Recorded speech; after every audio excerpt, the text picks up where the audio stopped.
पवित्र अक्षय तृतीया अवसर में चाषी को खुशी खबर देले मुख्यमंत्री।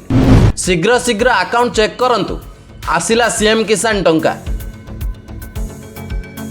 जदि आपणक खाता को जाइनी टंका तेबे करंतु एमिति काम।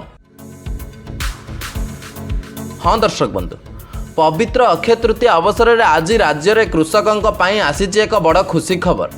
यही पुण्यतिथि में पालित होता राज्य स्तरीय कृषक दिवस उत्सव में मुख्यमंत्री मोहन चरण माझी चाषी को देवे बृहत सहायता। आज अवसर में मुख्यमंत्री 50 लाख रु अधिक चाषी खाता को प्राय 1000 कोटी टंका सहायता राशि सीधा सड़क बंटन करेंगे। यह सीएम किसान योजना अधीन में दि जाउतबा बड़ आर्थिक समर्थन, जहाँ चाषी जीवन में आणिब नुआ आशा और सुनेली भविष्य। अक्षय तृतीयार शुभ अवसर में पारंपरिक अखिमुठी अनुकूल कार्य संपन्न करने पर मुख्यमंत्री क्षुद्र और भूमिहीन चाषी खाता को यह टंका पठाइबे। यह माध्यम चाषी माने तांकर चाष कार्य को आगक बढ़ाइबारे सहायता अनुभव करेंगे। यही विशेष कार्यक्रम कटक स्थित सेंट्रल राइस रिसर्च इंस्टीट्यूट परिसर में आयोजित होउछि।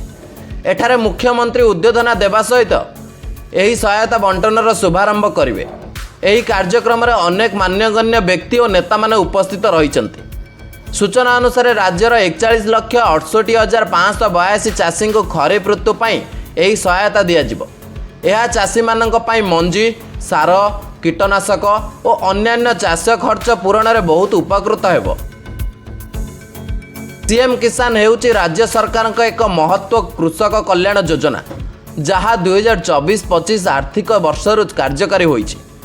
यार मुख्य लक्ष्य हेउची चाषी मानक आर्थिक भाव सशक्त करने सहित राज्यर कृषि उन्नति रे सेमानंकु सामिल करबा। एही योजना रे विशेष भाव में क्षुद्र और भूमिहीन चाषी को गुरुत्व दिया जाउछि। प्राय 92% कृषि परिवार को एही योजना रे आवर्त करने को लक्ष्य रखा जाइछि। एहा अधीन रे प्रत्येक योग्य चाषी को वर्ष को 4000 टंका आर्थिक सहायता दिया जाउछि, जहाँ 2टी किस्ती रे बंटन करा जाए।